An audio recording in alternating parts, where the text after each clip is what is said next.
മുണ്ടിപ്പോകരുത്. അവന്റെ ചിന്തയുടെ കൂമ്പൊടിച്ച് കളയുകയാണ്. അവൻ ഭാവിയിൽ മരമണ്ടനായി പോയാൽ അതിന്റെ സമ്പൂർണ്ണ ഉത്തരവാദിത്വം ഉമ്മക്കും ബാപ്പക്കുമാണ്. അതുകൊണ്ടാണ് അഷ്റഫുൽ ഖൽഖ് സ്വല്ലല്ലാഹു അലൈഹി വസല്ലം തങ്ങൾ പറഞ്ഞത്, കുല്ലു മൗലൂദിൻ യൂലദു അലൽ ഫിത്ര. എല്ലാ മനുഷ്യ മക്കളും ജനിക്കുന്നത് വിശുദ്ധ ഇസ്ലാം അവർക്ക് കൊടുത്ത പക്വതയിലും പാകതയിലുമാണ്. ഫഅബവാഹു യുഹവ്വിദാനിഹി വയുനസ്സിറാനിഹി വയുമജ്ജിസാനി. അവന്റെ മാതാപിതാക്കളാണ് അവനെ മറ്റു പലതരത്തിലും വഴിതെറ്റിക്കുന്നത്. കുട്ടിയൊക്കെ അള്ളാഹ് പ്രകൃതിപരമായി കൊടുത്തൊരു കഴിവുണ്ട്. അതിനെ നമ്മൾ പ്രോത്സാഹിപ്പിച്ച് പിന്തുണച്ച് ഈ സമയത്ത് അവരുടെ ബുദ്ധി വികസനത്തിന് വേണ്ടി ശ്രദ്ധിക്കണം. അപ്പോഴാണ് നല്ല പഠിക്കണ കുട്ടി ഉണ്ടാകുക. ഇനി നമ്മളെ പഠനം ആഗ്രഹിക്കുന്നവർ ഈ പ്രായത്തിൽ കുട്ടികൾക്ക് അള്ളാഹു കൊടുത്ത മറ്റൊരു പ്രത്യേക സിദ്ധിയുണ്ട്, അനുകരണ വാസന.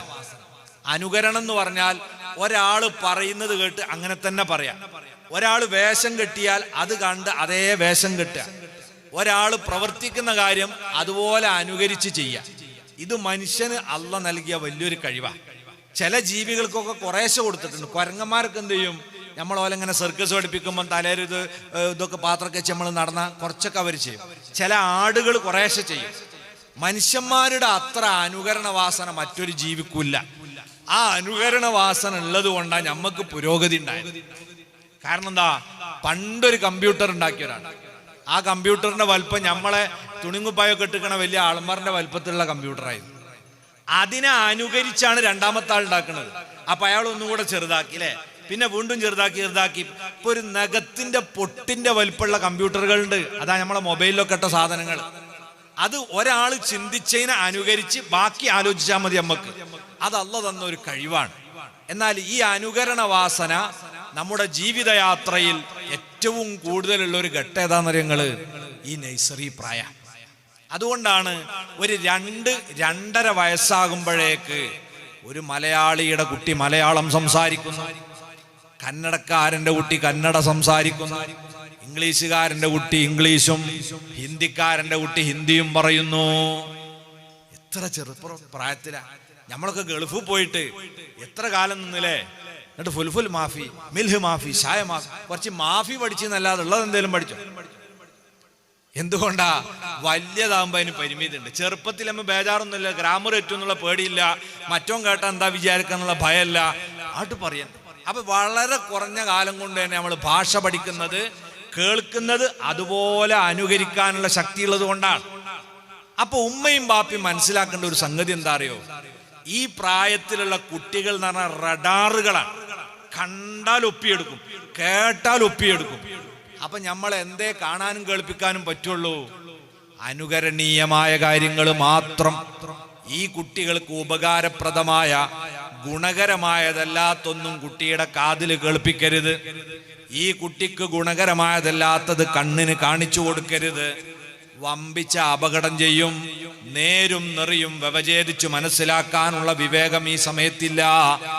എന്ത് കണ്ടാലും അതങ്ങനെ തന്നെ വാരിപ്പുണരുന്ന പ്രായമാകയാൽ നഴ്സറി പ്രായമുള്ള കുട്ടികളെ അടുത്ത് വെച്ച് നമ്മൾ മൊബൈലിൽ കളിക്കുമ്പോൾ സൂക്ഷിക്കണം. ഇപ്പൊ എല്ലാരും കുട്ടികളെ അല്ലെ എന്താ കൊടുക്കുക? മിണ്ടാതെക്കാൻ എന്താ കൊടുക്കണത്? കാർട്ടൂണോ അല്ലെങ്കിൽ എന്തെങ്കിലും എടുത്ത് കൊടുക്കുക. കാർട്ടൂണിലൊക്കെ എന്തൊക്കെ ഉണ്ടായാലും വലിയൊരു ബിൽഡിംഗ് വന്ന് വേറെ ബിൽഡിംഗ് ഒരൊറ്റ ചാട്ട, ഇവനും ചാടും. ഇതുപോലെ അനുകരിക്കുങ്ങളോനും പുരപ്പുറത്ത് കയറ്റിയാൽ മറ്റോലെ പുരമൊക്കെ ഒരു ചാട്ടം ഉണ്ടാവും. കാരണം ഇവിടെ ഡിങ്കൻ ചാടണമാതിരി തന്നെയാണ് ഓൻ അവിടെ ചാടുന്നത്. ഇത് അനുകരിക്കും. അപ്പൊ സൂക്ഷിക്കണം. ഭാഷ അങ്ങനെയാണ്. കുട്ടികൾ നല്ല ഭാഷയെ സംസാരിക്കണമെങ്കിൽ നമ്മൾ എന്താ ചെയ്യേണ്ടത്? നഴ്സറി പ്രായമുള്ള കുട്ടികളെ മുമ്പിൽ നല്ല ഭാഷ സംസാരിച്ചു നോക്കി. നിങ്ങൾ സാഹിത്യകാരനായിട്ട് മാറും നമ്മളെ കുട്ടി. നമ്മളെ കുട്ടി ഇപ്പൊ സാഹിത്യകാരനാകാത്തത് കൊണ്ടാ നമ്മൾ സംസാരിക്കണ വേറൊരു ശേഷിയില്ല. ഒരിക്കലും കുട്ടി കേൾക്കാൻ പറ്റാത്ത വർത്താനങ്ങൾ. മൂത്ത കുട്ടീനോടായിരിക്കും നമ്മൾ ആ ദേഷ്യം പിടിച്ച് പറഞ്ഞു, അതൊക്കെ ഇപ്പൊ ഒപ്പിയെടുക്കല്ലേ. ആ പറഞ്ഞ ചീത്ത വാക്കുകളൊക്കെ ഇവന്റെ മനസ്സിലവിടെ പതിഞ്ഞു വെക്കും. പിന്നെ ആരോടാണ് അത് ഉപയോഗിക്കേണ്ടതെന്ന് പറഞ്ഞാൽ വല്യാപ്പ വരുമ്പോഴായിരിക്കും അവൻ അത് ഉപയോഗിക്കുക. നമ്മൾ മൂത്തോനെ പറഞ്ഞ ചീത്ത വല്യാപ്പന്റെ നേരെ ഉപയോഗിച്ചു.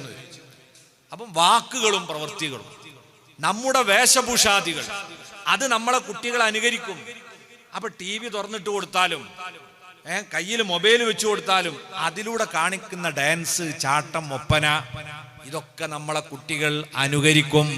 അതിനാൽ നഴ്സറി പ്രായമുള്ള കുട്ടികളെ നമ്മൾ നന്നായി സൂക്ഷിക്കണം.